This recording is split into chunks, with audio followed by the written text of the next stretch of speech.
Je vais te montrer dans cette vidéo comment générer des fichiers sitemap avec Symfony et grâce au package Presta Sitemap Bundle, ça va être super simple. Pour commencer, déjà, qu'est-ce qu'un fichier sitemap? C'est un fichier qui est spécialement formaté donc au format XML qui aide les moteurs de recherche à comprendre la structure et l'organisation d'un site web.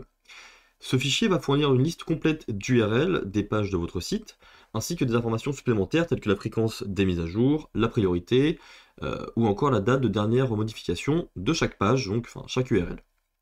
Les objectifs principaux du fichier sitemap sont donc de faciliter l'indexation dans les moteurs de recherche, d'apporter des informations sur les pages comme la fréquence de mise à jour, les priorités et les dates de dernière modif. La priorité, c'est en fait est-ce que cette page est plus importante qu'une autre sur votre site pour mettre en avant ces pages par rapport à d'autres sur les moteurs de recherche.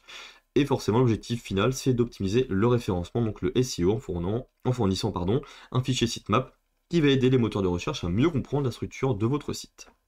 Maintenant que vous avez plus de précision sur ce qu'est un fichier sitemap.xml et à quoi il sert, on va mettre en application du coup eh bien, ce que j'ai dit à propos de Symfony et de la mise en place du coup de Presta Sitemap Bundle. On va commencer par créer un projet tout simplement. Symfony console new sitemap test. Et alors le projet, le bundle pour l'instant est disponible jusqu'à Symfony 6.4. Donc on va devoir préciser version égale 6.4 et toujours moins web app. Pour créer, oups, pas besoin de Symfony, pas besoin de console. Voilà, donc pour créer un projet avec Symfony 6.4, si on va sur le GitHub, on remarque qu'on a une branche 4.x et qu'ils sont en train de travailler sur la mise à niveau, vous voyez, de Symfony 6.7, de Symfony 7. Ce n'est pas juste encore sûrement stable pour pouvoir le publier. On va se diriger vers la doc. Alors ici, on nous montre à quoi ressemble leur fichier sitemap. Donc ça respecte les normes de sitemap, donc c'est correct. Certaines différences ici avec des URL 7. On s'en fiche. On va surtout aller sur la partie installation. Et du coup, on a la ligne de commande pour lancer pour faire un require tout simplement dans notre projet. Donc on va aller sur sitemap test. Et on va lancer la commande composer require presta sitemap bundle. Voilà, ça s'installe correctement. Moi, je vais ouvrir le projet à côté avec PHP Storm. Alors, sitemap test, ok. Parfait. Il est ici.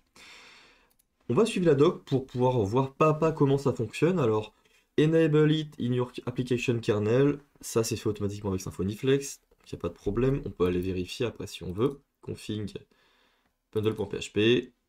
Il est ici. Nickel. On va activer ça tant qu'on y est. Ça, on n'a pas besoin. On doit du coup importer le routing. Alors, on a une petite note en bas qui nous dit qu'on n'a pas besoin d'importer si on utilise les sitemap dumper. Alors, on va voir ça juste après. Nous, on va l'utiliser. Donc, on va dans config root prestasitemap.yaml qui n'existe pas. Donc, on va devoir le créer. Je vais du coup ici, new file prestasitemap.yaml add. Et je colle, je ne l'ai pas copié, je colle ce petit bout de code qui va nous permettre de définir bien les routes que le bundle utilise, donc en fait qui vont être générées à la volée. C'est ce qui va nous permettre de générer la documentation du sitemap à la volée. On va dans configuration et qu'est-ce qu'on voit? You may want to change the URL concrete default values.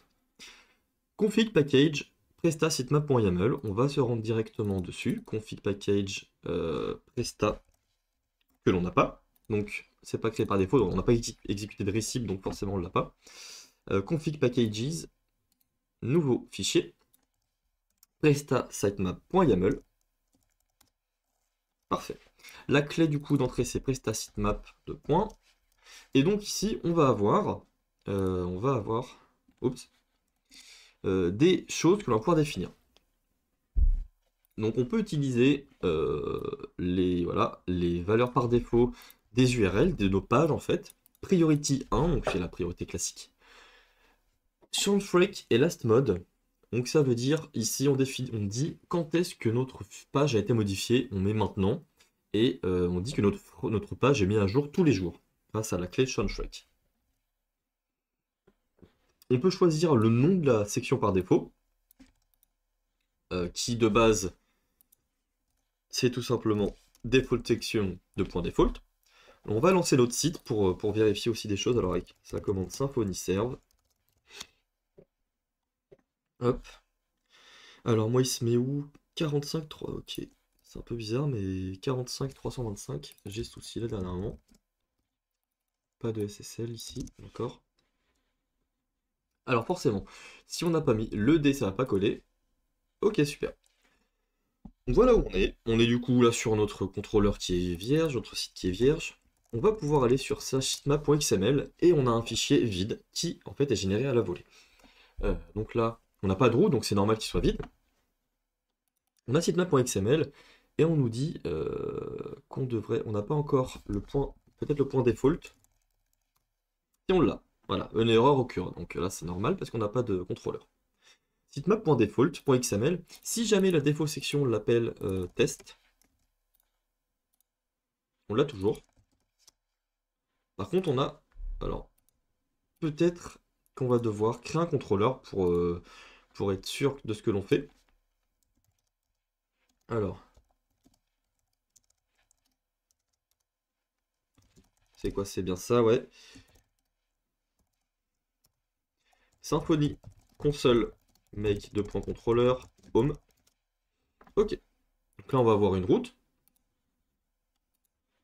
On va aller sur notre route, dans notre contrôleur. Et en fait, dans les options, dans la partie options juste ici. Oh mince.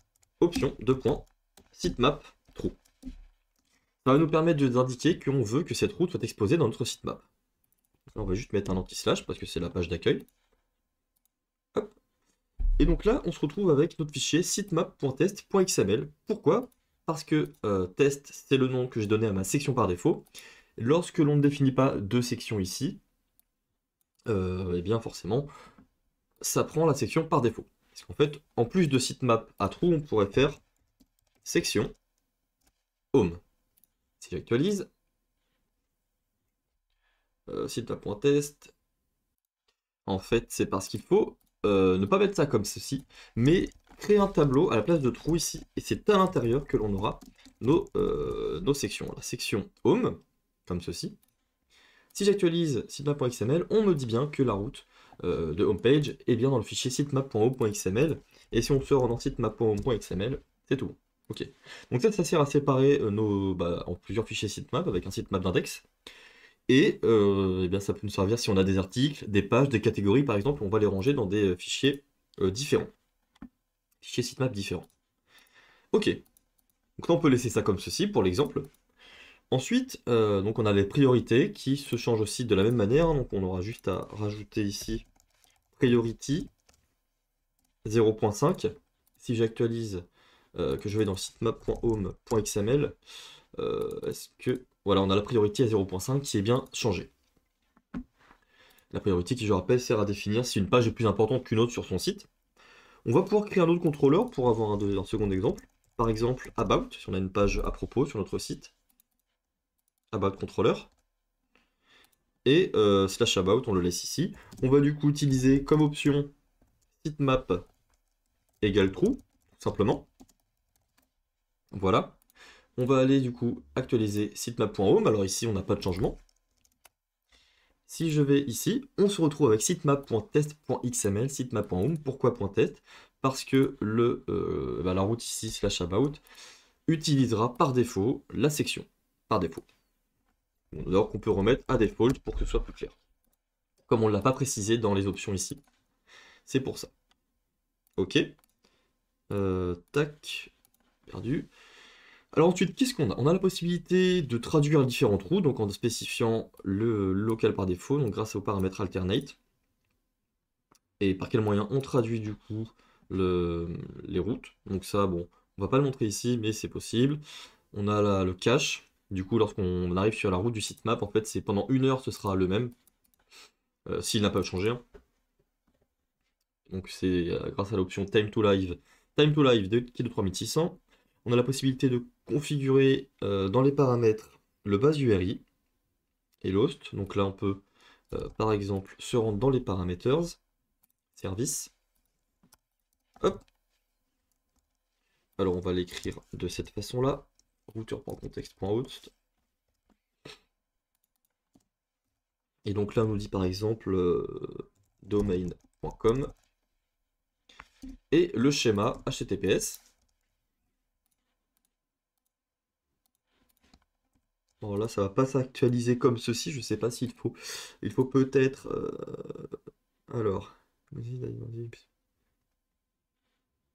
Ok. C'est si on les génère plutôt en ligne de commande du coup, enfin en commande. Ok, donc ça c'est pour les récupérer sur un sélectionneur custom. Donc on va pas y faire attention tout de suite. Possibilité de désactiver routalisation. Bon, ça on s'en fiche, on en attribue. Le nombre d'items maximum dans le fichier, 50 000 par défaut. Et les services qui sont utilisés pour générer le sitemap par défaut. Ok. Alors, on a du coup ici toutes les options qui sont possibles. Est-ce que la page change tout le temps, est amenée à changer tout le temps, en heure par heure, de façon hebdomadaire, semaine, par mois, année, ou si elle ne change jamais. La priorité est un nombre entre 0 et 1. Il faut last mode invalide, un datetime invalide, ou alors now. On a ici des exemples du coup voilà d'options, de paramétrage. La notation on s'en fiche. On peut aussi configurer en YAML ou en XML. Ce qui peut nous intéresser, c'est comment gérer les routes dynamiques. Alors imaginons qu'on crée un contrôleur qui va s'appeler article controller. Ça va par exemple être au niveau de la route. Hop. On va spécifier du coup bien entendu sitemap égale true slash article slash slug. Voilà. On va l'appeler article show, la route. Fonction show. Voilà. Si je me rends ici, je me suis trompé. Option de point. Voilà. En valide d'argument, valide d'argument. Pourquoi? Est-ce que je me suis trompé? Donc là, ça plante parce que eh bien, la route est dynamique et il ne sait pas comment remplir le paramètre. Donc le paramètre slug. Donc pour ce faire, on va pouvoir créer un listener, un event listener, qui va nous permettre de générer ces routes.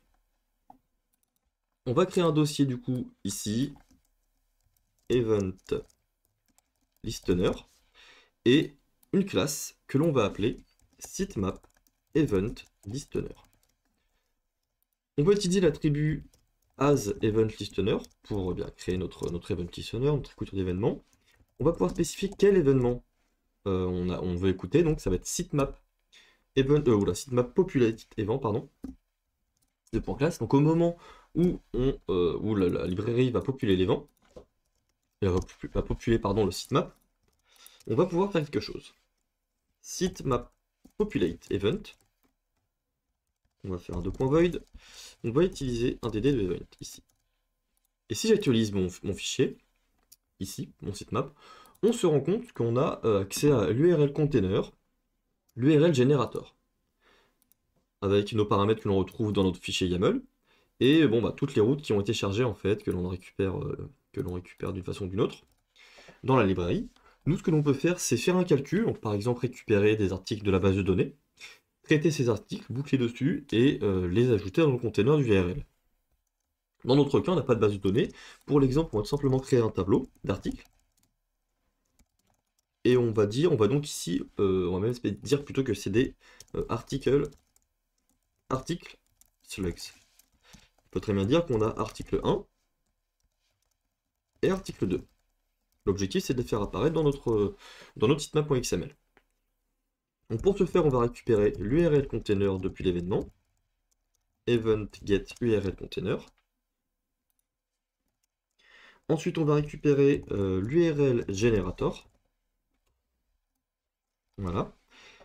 Ensuite, on va boucler sur les slugs. Article slug as slug.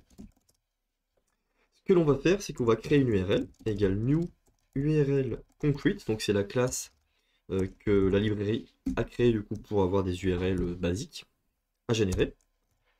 URL, on va utiliser URL generator, la générer, donc c'est tout simplement le générateur de Symfony pour générer la route qu'il faut avec le paramètre qui correspond, slug.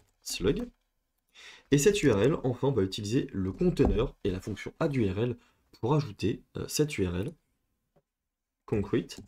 Et on choisit quelle section, dans quelle section on l'ajoute. On peut très bien dire qu'on l'ajoute dans la section article. On va actualiser notre page. Alors là, qu'est-ce qu'on nous dit? Qu'on a un problème à ce niveau-là. Alors, option sitemap égale true. C'est parce qu'il faut retirer cette option ici du sitemap, parce que là, en fait, il prendrait l'URL qui est ici, mais il n'a pas d'infos sur comment les récupérer. Donc on retire cette option de notre route, et en fait, grâce à notre listener, on va quand même pouvoir écouter.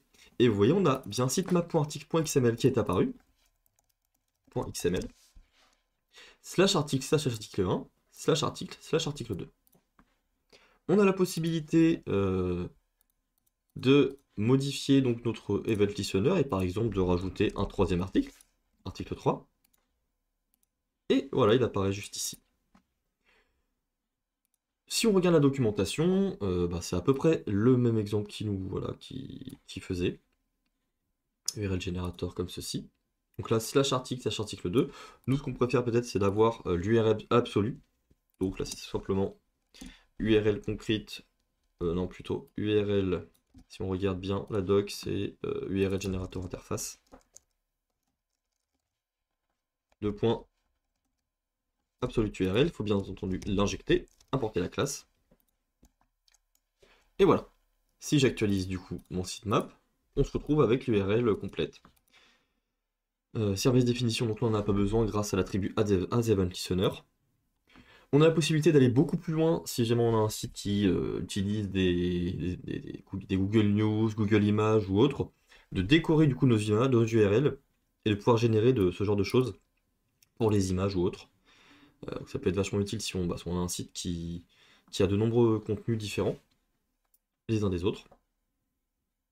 Et on a une fonctionnalité qui est très intéressante, c'est la possibilité de dumper le sitemap, donc de créer le fichier sitemap.xml directement dans votre dossier public, et non pas de le générer en fait à la volée. Cette méthode du coup peut être très intéressante si vous avez de nombreuses routes, et vous pouvez compresser le fichier ou autre. Donc là tout simplement, il faut utiliser une commande. Alors la commande avait tout. Dumping the sitemap, sitemap dump, command usage. Donc on elle est par défaut dans le dossier public. On a le paramètre section. C'est cette commande-là qu'il faut utiliser. bin/console presta sitemaps dump. On nous dit que ça a bien été exporté avec tous les fichiers, donc on va pouvoir vérifier ça dans le dossier public. sitemap.article.xml, sitemap.defo.home et sitemap tout court. Et donc maintenant, si je vais ici, et que je veux rajouter un article, donc dans mon cas là, c'est pas très intéressant parce que ça va effectivement demander une commande, article 4. Hop, il n'apparaît pas. Il va falloir que je redump pour qu'il apparaisse ensuite. Voilà, c'est tout pour moi. N'hésitez pas à laisser un commentaire pour me dire ce que vous pensez de cette librairie qui permet de générer des sitemaps du coup facilement avec Symfony. Et on se retrouve bientôt pour de nouvelles vidéos. Allez, salut tout le monde.